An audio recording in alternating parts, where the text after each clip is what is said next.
I have changed and grown a lot as a vlogger, a content creator, a live streamer, especially as a live streamer. I get cyberbullied on a daily basis by thousands of people, and I completely ignore it. I ignore it. Sometimes if I see a comment that's actually worth clearing up or responding to, yeah, I'll respond. But for the most part, I just ignore everything. In the beginning, I used to argue back and forth with people, trying to prove myself, and I learned that doesn't matter anymore. I don't know if that's a good or a bad thing. I would say that it feels like it's a good thing because there's less of a power struggle that way. And if I just ignore the cyberbullying comments, I can just proceed with my day, and I'm in charge of my day, and I'm not in a power struggle with complete strangers on the internet. But that does open up to a territory where thousands of people create rumors about me, and I keep ignoring anyone who questions rumors or anyone who repeats rumors, and then they think I'm just ingenuine or inauthentic or they can't build a connection with me, blah, blah, blah. Oh, well, she won't even respond to me, blah, blah, blah. No, I don't, because I don't want to reinforce negative energy in my chats on my live streams. And if you were to watch one of my live streams, you see how fast the chat moves. It's like a chat room.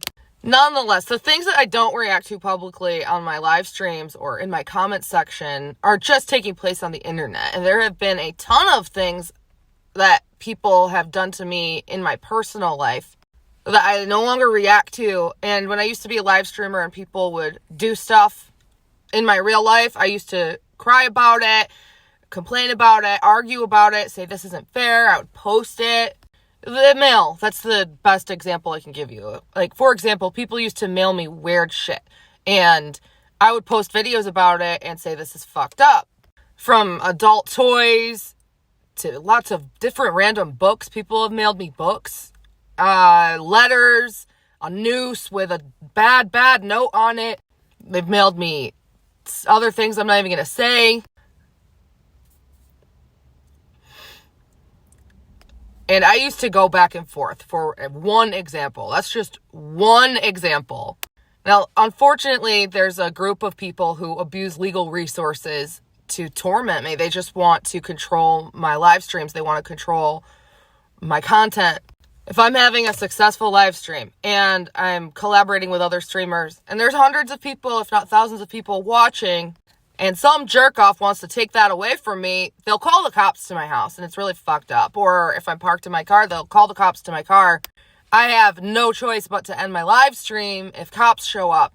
Because if I keep my live stream running, they're just going to be screen recording and clipping those things so they themselves can post it to the internet and go viral. Number one, I'm not giving these trolls their 15 minutes of fame. I'm not giving them free content that they're propagating by making false calls. Number two, I'm not putting strangers on my live stream. That's dangerous.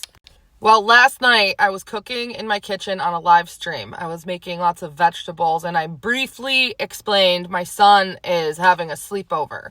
So a majority of the viewers thought that meant my son wasn't in the house. They thought he was at his friend's house.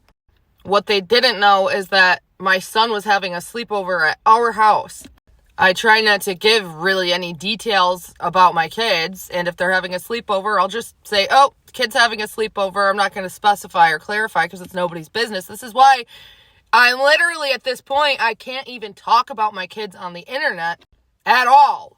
For example, if I had a child named Jenny and I said something like, Jenny is president of the Cultural and Diversity Club at her high school. There are actually crazy people who will Google who the faculty member is of the Cultural and Diversity After School Club and start harassing them and say, did you know that Adrielle Sigler is an awful person and you're letting her daughter Jenny be the president? That's how far these people go. They call people in my real life, and it sucks. But nonetheless, later on, after I was done cooking, when I was just in my bed, live streaming, all of these threats start coming through. And they're not just coming through in my chat. So on this app Favorited, the app has a feature called Chat Merge. So that blue arrow means that they're commenting on someone else's chat. If you're smart, you'll not battle her because the police are on the way to her house. We have called the police. So that means there's probably been multiple people, I'm not sure who had called last night. Girl, stay away from her. The police are on their way. I had been blocking this person, and they make a new account, and they said, you can block me all you want, but you need mental help, and the police will be there soon. So I was just live streaming, but I was getting gifted, and people hate to see me get gifts. Even though all the other people I live stream with get gifts, these people want to take down my live streams, and it's making them angry to see me thrive and push for ranks and stuff like that. Well, they thought my son wasn't home. And this situation could have gotten like crazy. They thought my son wasn't home. They thought he was at a sleepover. So they called the police and said Adrielle is choking out her son on a live stream. So obviously the police have to show up to make sure my son is okay. Now, could you just imagine how scary it would have been if he were at his friend's sleepover because he wouldn't have been home? Not to mention, they were all sleeping. So all my kids were sleeping. My son and his friend were sleeping. Or they were playing video games. All I know is that all the lights were off. It was really quiet downstairs. So I'm just going to assume they were either sleeping or falling asleep playing video games. The next thing you know, I'm live upstairs on the 3rd, 4th floor, whatever. I'm in bed, just laying like this, hanging out, and I hear just a pounding on the door. And I'm like, oh.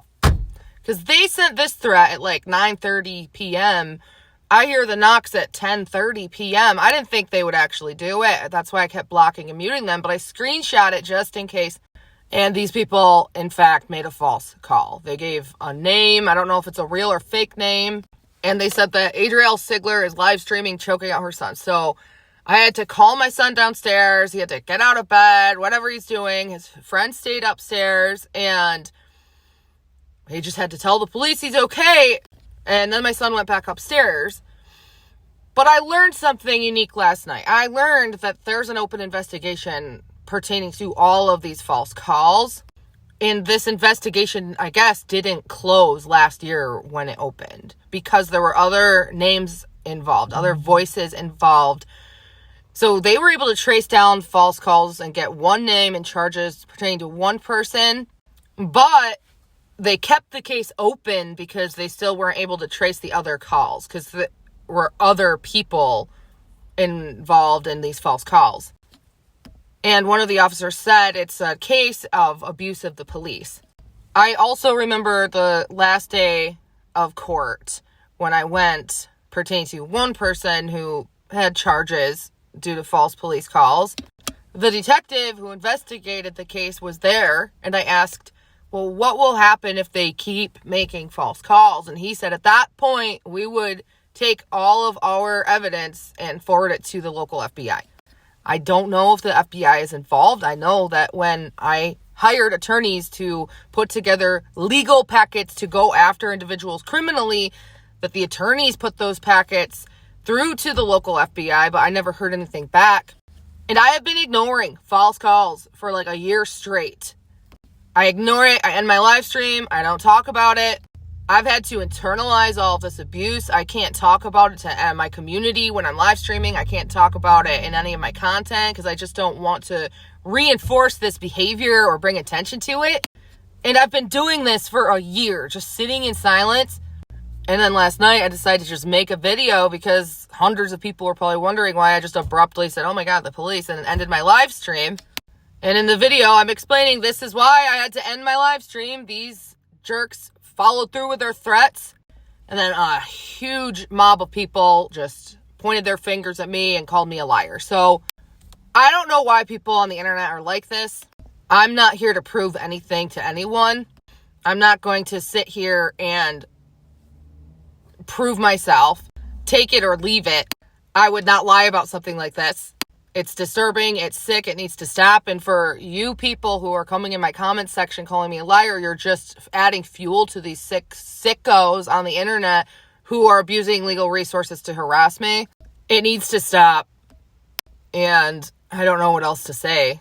I don't have a victim mentality because if that were the case, I would screenshot every comment bullying me and cry about it. Instead, I block and mute those accounts when I'm live streaming, and I reported that account to favorited app last night after law enforcement left because they suggested I do that. But yeah, as many times as I block these people, they just create new accounts. So blocking isn't very effective. And that's really all I have to say. Thank you.